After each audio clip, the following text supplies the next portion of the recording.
Hi everybody, it's Cash, just stopping by to say hi, but also to thank you for your responses. I think there are about 1,200 replies to that video I posted the other day about the transition pictures and whether they're some kind of breach of universal law.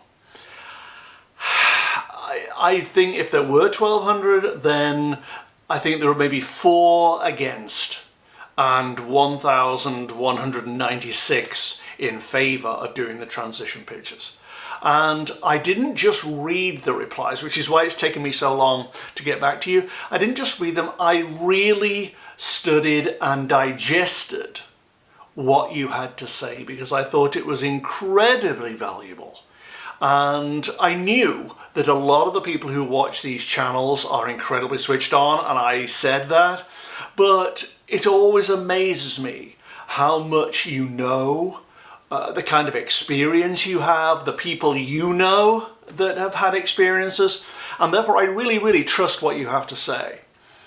The reason there haven't been transition pictures for a few weeks was because of that letter I received from that woman. And I stopped because I really had to hold this up to the light and say, am I doing things wrong? Am I making a mistake by doing this? The fact that virtually all of you said you felt it was coming from a good place, which hopefully it is, that you felt that it resonated with you, that it was reassuring, that it helped you, that was enough to convince me to carry on.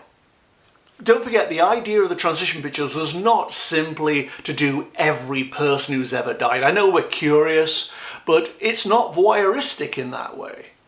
The idea is to learn from this, to do just enough people of consequence that it will enable us to get a really good framework within which to understand this subject. For that to happen, it's got to be sort of showered in a good light, in a good spirit, but also it has to have the agreement, albeit tacit because they can't speak to us directly, but the tacit agreement of those who are the subjects of the transition. Which is why some don't get done, even though you suggest them over and over again, they don't get done because the people don't want to be done. And perhaps I should say that more often. But of the ones who did, like John Denver and Wayne Dyer and so on, they have valuable lessons to impart.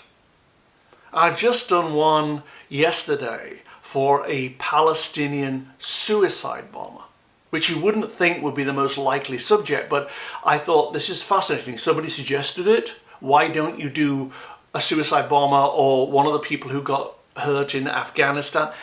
That's too soon, it's too recent, I'm not doing that. But somebody who was a Palestinian suicide bomber from years ago would be a good subject if they agreed. And this person, I felt, agreed to the pictures being done and shown. Very valuable, and I'll post those at some point as well. But that seems to be it. To do it in a good spirit, to do it with a pure soul, to be receptive to somebody saying no, a subject saying no, and to do it with integrity and respect and love and compassion and forgiveness and so on. So I do agree with you that it does feel right to me at an intuitive level, and because it felt good to you too and right to you too, I feel way more comfortable now about continuing. The person who wrote, you may be right, she may have had her own agenda. And that's fine. That's her particular script that she's working to. But it had me worried for quite a time that I was breaching some kind of rule. The universe didn't approve of this in the broadest sort of fragmented sense, but didn't approve. But now I feel more comfortable about it. And thank you. I honestly, those replies, some of them, I said keep it short, and many of you defied that and wrote long screeds, but those were interesting too and so fascinating. And I'm grateful for it all. So although I can't reply to them all individually, please know that I read everything, I digested everything, and I've taken it all on board, and it will really impact what I do in future. So I'm grateful for your time and for your ideas and for your encouragement and for your faith in this process. It really means a lot to me. So thank you. I'll speak to you very, very soon. Bye-bye.